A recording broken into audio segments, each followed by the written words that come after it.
The debate over America's clock system has intensified, with competing proposals for permanent daylight saving time or standard time gaining attention in Congress and state legislatures.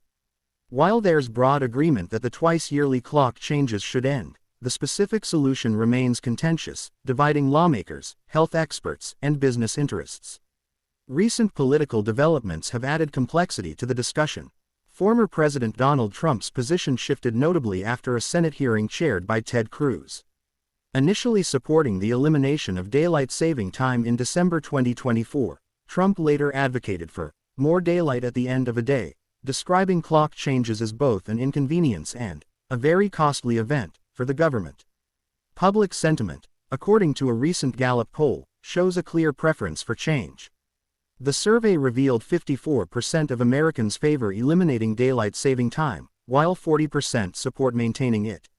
When presented with alternatives, 48% preferred year-round standard time, compared to just 24% supporting permanent daylight saving time, and 19% wanting to keep the current system. Congressional action has focused exclusively on establishing permanent daylight saving time.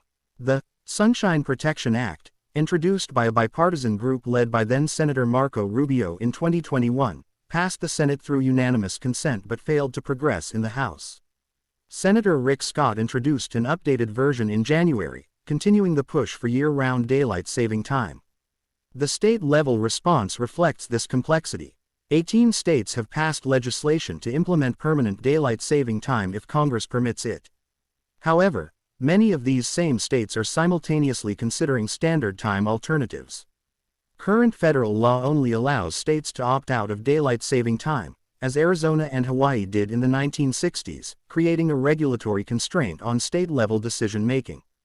J.P., founder of Save Standard Time, highlights a crucial legislative challenge. Many Congress members support the Sunshine Protection Act simply because it's the only option presented, not necessarily because they believe it's the best solution. He emphasizes that changing clocks cannot magically turn winter into summer, and warns that permanent daylight saving time would mean winter darkness until 8:30 or 9 a.m. in many states. Historical experience provides important context. In 1974, during the oil crisis, the U.S. briefly implemented permanent daylight saving time under President Richard Nixon. The experiment proved deeply unpopular when Americans faced dark winter mornings, particularly after several tragic incidents involving schoolchildren being struck by vehicles in the morning darkness. By October 1974, President Gerald Ford had signed legislation returning to standard time for 4 months of the year. Economic interests play a significant role in the debate. The National Golf Course Owners Association claims eliminating daylight saving time would cost facilities approximately $1.6 billion in green fees, while making it permanent could provide a $1 billion boost. However, research from the J.P. Morgan Chase Institute challenges claimed economic benefits, finding minimal impact on consumer spending patterns when comparing cities that change clocks with those that don't. Health considerations increasingly favor standard time. Advocates, including supporters of Health and Human Services Secretary Robert F.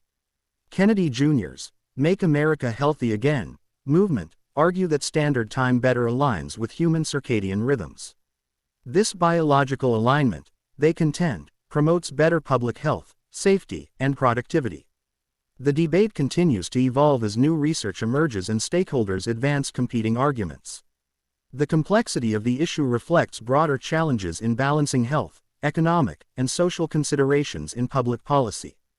As Congress and state legislatures grapple with these questions, the path forward remains uncertain, though the desire for change appears stronger than ever.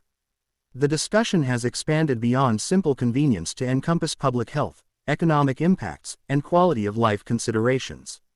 With multiple competing proposals and interests at stake, finding a solution that satisfies all stakeholders remains a significant challenge for policymakers at both federal and state levels.